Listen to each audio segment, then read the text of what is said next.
Arguably the biggest political news in years, the United States captures the president of Venezuela. As the smoke clears, we see some secrets surfacing that not only are they sitting on trillions in oil, but they also might have a strategic Bitcoin reserve that would dwarf that of the US government's. And new Bitcoin bulls enter the game. We've got Grant Cardone and Kevin O'Leary talking about where they see Bitcoin going and what they're doing to prepare for it. And a new bill is set to be voted on in January that could change the crypto landscape forever. All of this and more on this episode of Around the Block, the crypto news show that keeps you up to date and gives you an edge among all traders in crypto. Over the weekend, the United States carried out a covert operation that captured the president of Venezuela and his wife. Now, Venezuela has been on the brink of collapse for years because of their mismanaged economy that is so heavily reliant on oil that if oil is not high, they cannot pay for regular services for their citizens. Maduro took power in 2013, and since then, the currency has been devalued by 99.999%. To put that into perspective, the amount of money you could have used to buy a whole week of groceries now couldn't even buy a fraction of a pack of gum. That is what hyperinflation looks like on steroids, and exactly what Bitcoin aims to prevent. Now, it's no secret that Venezuela is oil rich, having the largest oil reserve on the entire planet. It is estimated they have nearly $19 trillion worth of oil. However, they also might secretly have a stash of Bitcoin worth over $60 billion. There is evidence to suggest that they converted nearly $2 billion worth of gold to buy Bitcoin when it was around $5,000 a coin. There is also evidence that they swapped some of their oil for crypto. And you combine that with the seizures that have taken place over there, and we're talking about $56 to $67 billion in Bitcoin. Now, what happens to that Bitcoin? Does that become the United States government's property? The answer is to be determined, but this is a big revelation in the world of Bitcoin. Now, if we play this out and say that the United States does get control of these assets or a percentage of them, they're going to have a massive new supply of gold, of Bitcoin, and of oil, three of the most valuable assets on planet Earth. Now, if we look into the fine print of the current Bitcoin Strategic Reserve of the United States, they say they are not going to sell any confiscated Bitcoin. I could see a world where they consider this confiscated Bitcoin and they're able to add billions of dollars to their strategic reserve. That would essentially be taking the supply out of circulation and giving the United States government control of this asset. Only time will tell how this plays out, but this is a story to watch. Now let's talk about the new Bitcoin bulls. We've got Grant Cardone here, who is a famous real estate investor and online influencer, talking about how he's going to integrate Bitcoin into his real estate investment vehicle. Let's listen to what he has to say. $1 billion of Bitcoin or $1 billion of real estate. I'll take the Bitcoin right now. Why? I don't have to do a title. I don't have to do an appraisal. I don't have to do a survey. I don't have to go through the banks. I don't have to get a loan. It doesn't come with termites, tenants, evictions, the government. Grant, who has famously been real estate only, describing how he believes Bitcoin is superior in multiple ways. And in this next video, he goes on to talk about how he's going to build the biggest real estate-based Bitcoin company in the entire planet. I'm going to take this model public. I'm going to build the largest real estate Bitcoin publicly traded treasury company in the world. This man has obviously been orange-pilled, as they say.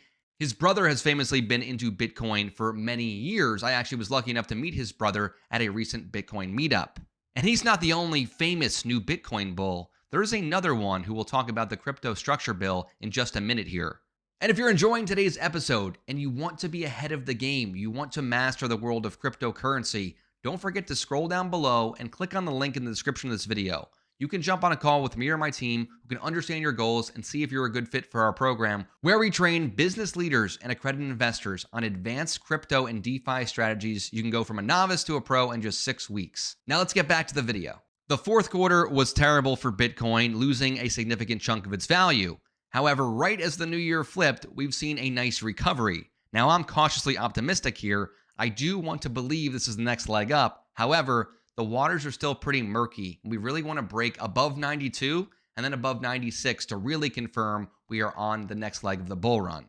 And one thing to keep in mind when we're talking about Bitcoin is we're talking about a scarce finite asset. There will only ever be 21 million Bitcoin. And right now, at the time of this recording, there's about 1,028,000 Bitcoin left to be mined. Bitcoin's about 17 years old, so we got the first 20-ish million in 17 years. It's going to take another 115 years to get that last million. So think of simple supply and demand. If the supply stays the same and the demand stays the same, the price doesn't move. If the demand stays the same and the supply continues to shrink, that alone moves the price up significantly. But in this case, we're having increased demand and decreased supply. That is a recipe for an explosive upward trajectory on the price. And as we can see, that isn't a secret among the wealthy. They understand what a scarce finite asset is, which is why sovereign wealth funds, including Abu Dhabi, have purchased more and more Bitcoin every quarter, now revealing they have over $500 million in Bitcoin. So if you're wondering where the price is going in 2026 or beyond, let's listen to Van Eck here and what they have to say about the price moving forward.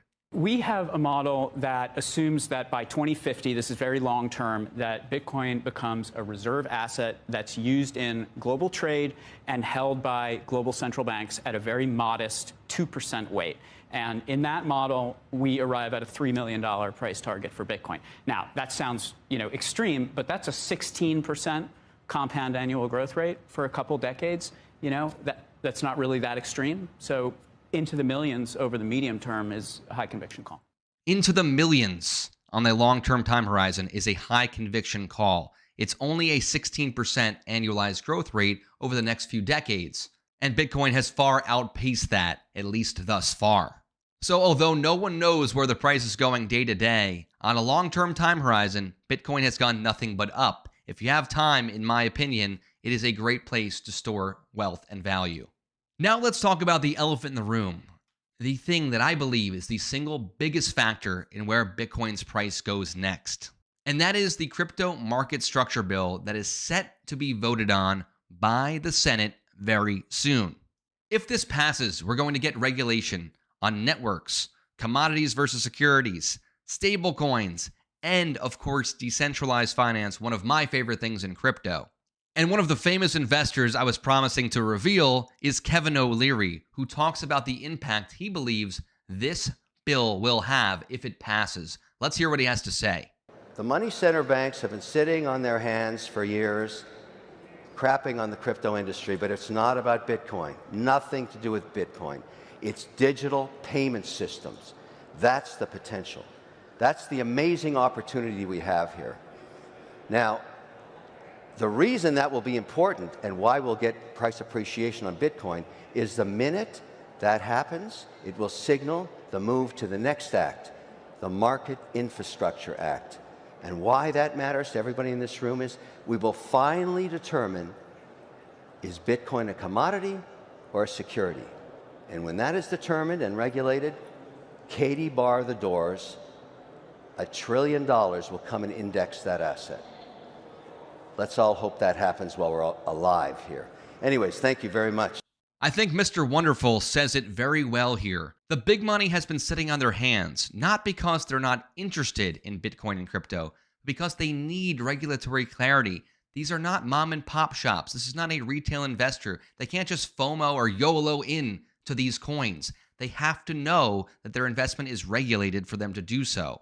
And once they get this regulatory clarity, he sees $1 trillion flowing into the industry. I believe it could be even more than that, but I don't know if it's going to be all at once. So in less than 2 short weeks, we are going to know the outcome. If this gets passed, and what gets passed inside of it provides the clarity needed for big money to get in, hold on to your butts, because we're going to the moon.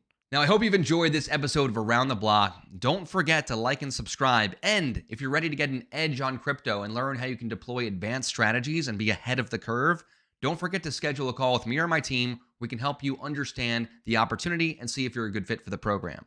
Thanks for watching, and I'll see you in the next episode.